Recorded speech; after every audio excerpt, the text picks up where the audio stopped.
one key piece of advice that I give advocates is, I think this is true for pretty much any tribunal, but I can guarantee you it's true if you're standing in front of 3 PTAB judges, and that is to treat every question as a gift, right?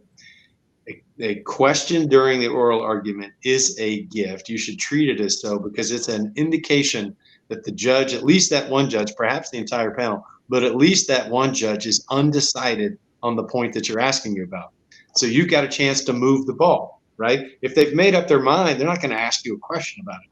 So if I'm the judge, I'm asking you a question, that's an opportunity for you to really dig in, try and understand the particular inquiry that I have. That's sort of first and foremost. Make sure you really understand what the judge is asking you, and then come in with a meaningful response to that. This kind of follows up on something that we talked about a little bit before, but Judge Torczon mentioned that don't let the judges think that you're wasting their time.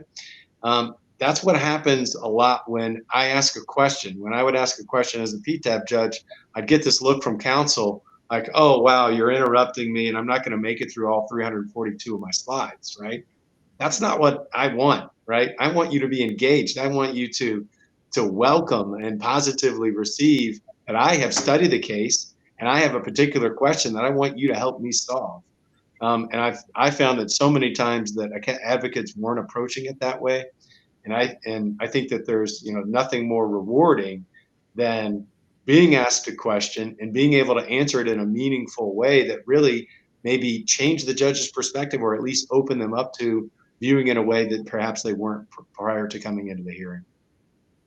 Yeah, and sometimes the question, even if it's off the wall, I mean, it gives you an opportunity to make your point from a different perspective.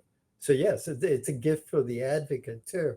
I had a judge ask, in the very case I was talking about before, the judge asked an off-the-wall question about 101. Actually, a line of cases under eligible subject matter. This was an IPR. I mean, that's about as off the wall as you can get.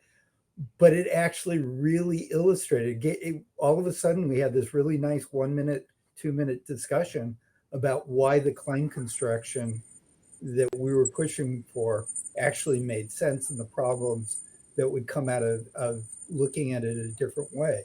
So yes, definitely embrace the questions. I also think the slideshow or the slide presentation point is a good one. I was asked just the other day, what's important in putting together a slide presentation?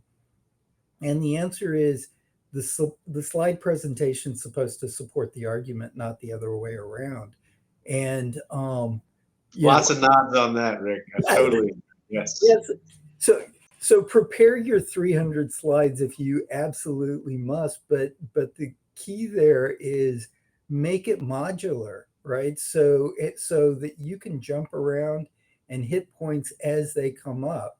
So maybe you have 3 slides on point 16 that you never planned to get to, but all of a sudden Judge Ward's asking you questions, and boom, you can jump to those slides. But if you wanted to do a forced march, you'll never get there. Judge Ward will never get the answer to his question.